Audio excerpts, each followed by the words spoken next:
This video is sponsored by SEGA.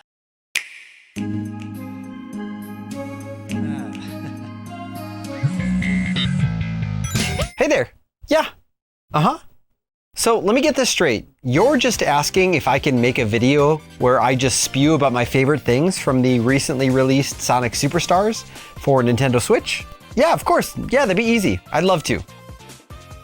But out of curiosity, there's no way you could introduce me to Kellen Quinn, right? Yeah, okay. All right. Yeah, no, I get it. He's busy. Yeah, all right. I'll get on to the video. Izuka-san? Hello? Sonic Superstars goes back to its roots in plenty of ways. Even Sonic's original character designer Naoto Oshima came back to help produce the game, and even created the brand new and mysterious character Trip, who I actually grew to love as the game progressed. The soundtrack is composed by a mix of veteran composers at SEGA, along with T. Lopes, famous for his work on Sonic Mania. The team used a lot of sounds that were either found in the original games or just reminiscent of them to make a soundtrack that sounds so familiar but fresh at the same time. From the badniks and animal buddies to the set pieces of the environments, the list of callbacks to the original games grows and grows. But the thing holding all of this together truly for me is the fact that Sonic Superstars implements the same physics system that was used in Sonic Mania, making this an absolute treat to play. Sonic himself is fast, fluid, comes equipped with his trademark drop dash, and his pals play just as you remember too. Tails can fly high to reach new areas with his twin propellers. Knuckles can cling to walls and glide through the air,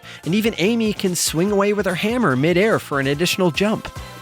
As you play throughout the campaign, you'll stumble upon these giant golden rings, and in trademark Sonic fashion, if you jump inside, you'll get to play a minigame where you're tasked with catching a Chaos Emerald. And for each Chaos Emerald that you get your hands on throughout the adventure, you'll be given an Emerald power. And these powers can give you a range of abilities, from shooting you around the screen like a flaming missile, growing a beanstalk out of the ground to reach new heights, or turning yourself into water to swim up and out of a tricky situation.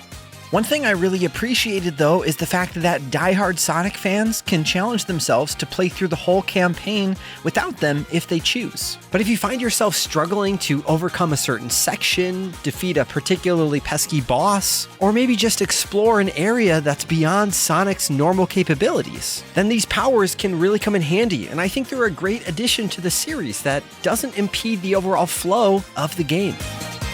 Sonic Superstars features 12 brand new zones, including over 20 stages, and each of them have a different twist that make them unique to the next. One level may have you swinging from and grinding around on vines. The next might have you flinging Sonic around with pinball flippers or up through some bricks. And nearly every stage ends with a boss battle too. Figuratively speaking, every level is a roller coaster. And technically, there's one level that has you actually riding around on a roller coaster.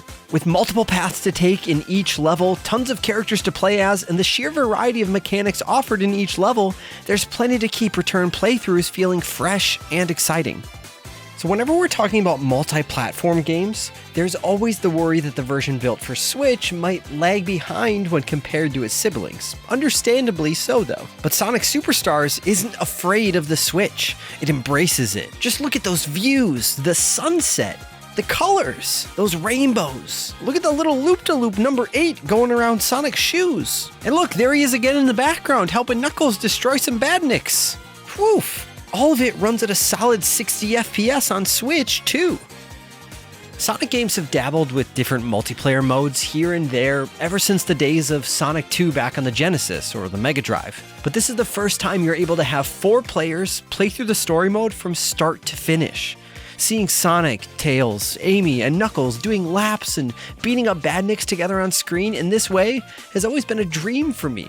So to see it fully realized here is incredibly special. Back when I was a kid, I could never make it very far in Sonic games as I just wasn't very good, and I was young. I never made it past the second act in Chemical Plant Zone in Sonic 2. I only got to see the ending because my cousins beat it. So to know that the younger generation of today can play through Sonic games with their friends, siblings, cousins, or parents, now that's something to celebrate. Sonic Superstars is available for purchase in stores and on the eShop right now.